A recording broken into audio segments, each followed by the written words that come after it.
നല്ല സോഫ്റ്റ് ആയിട്ടുള്ള ചപ്പാത്തിയും പൂരിയും കിട്ടാനായിട്ട് പല ടിപ്സും നമ്മൾ ട്രൈ ചെയ്ത് നോക്കാറുണ്ട്. അപ്പൊ അതിലുള്ള ഒരു ടിപ്പാണ് ഞാൻ ഇന്ന് കാണിക്കുന്നത്. മിക്സിന്റെ ജാറിലേക്ക് 1/2 കപ്പ് ചോറും ആവശ്യത്തിനുള്ള ഉപ്പും ചേർത്തിട്ട് വെള്ളം ഒഴിക്കാതെ ഇത് നല്ല ഫൈൻ പേസ്റ്റ് ആക്കി അരച്ചെടുക്കാം. അങ്ങനെ അരച്ചെടുത്ത പേസ്റ്റ് ആണിത്. ഇനി ഇതിലേക്ക് 1 കപ്പ് മൈദ ഞാൻ കുറച്ച് കുറച്ചായി ചേർത്ത് കൊടുക്കുന്നുണ്ട്. മൈദക്ക് പകരം ആട്ടപ്പൊടിയോ ഗോതമ്പ് പൊടിയോ ചേർത്ത് കൊടുക്കാം. ഒന്ന് പൾസ് ചെയ്തെടുത്താൽ മതി. ഇതിലേക്ക് കുറച്ച് ഓയിലും ഒരു 2 ടേബിൾ സ്പൂൺ വെള്ളവും കൂടെ ഒഴിച്ചിട്ട് ഒന്ന് നന്നായി പൾസ് ചെയ്തെടുക്കാം. നമ്മൾ ഒരുപാടിട്ട് അരച്ചെടുക്കരുത്. ജസ്റ്റ് ഒന്ന് പൾസ് ചെയ്തെടുത്താൽ മതി. അങ്ങനെ ഇതാ മിക്സിന്റെ ജാറിൽ തന്നെ നന്നായിട്ട് കുഴഞ്ഞു കിട്ടിയിട്ടുണ്ട്. ഇനി ഇതൊരു കൗണ്ടർ ടോപ്പിൽ വെച്ച് നന്നായി ഉരുട്ടി ഒരു 5 മിനിറ്റോളം കുഴച്ചെടുത്തതിന് ശേഷം നമുക്കിത് പൂരിയോ ചപ്പാത്തിയോ ഉണ്ടാക്കിയെടുക്കാം.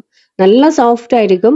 വലിഞ്ഞു മുറുകെ ഒന്നും ചെയ്യാത്ത നല്ല സോഫ്റ്റ് ആയിട്ടുള്ള ചപ്പാത്തിയും പൂരിയും ഈ ഒരു മാവ് നിന്ന് തന്നെ നമുക്ക് ഉണ്ടാക്കിയെടുക്കാൻ പറ്റും. അപ്പൊ ഇതിന്റെ ഡീറ്റെയിൽഡ് വീഡിയോ ചാനലിൽ തന്നെ ഉണ്ടാവും. അപ്പൊ എല്ലാവരും ആ വീഡിയോ എടുത്ത് കാണും. പുതിയ റെസിപ്പീസും ടിപ്സും ഒക്കെ ആയിട്ട് നമുക്ക് ഇനിയും കാണാം. അതുവരെ ടാറ്റാ ബൈ ബൈ.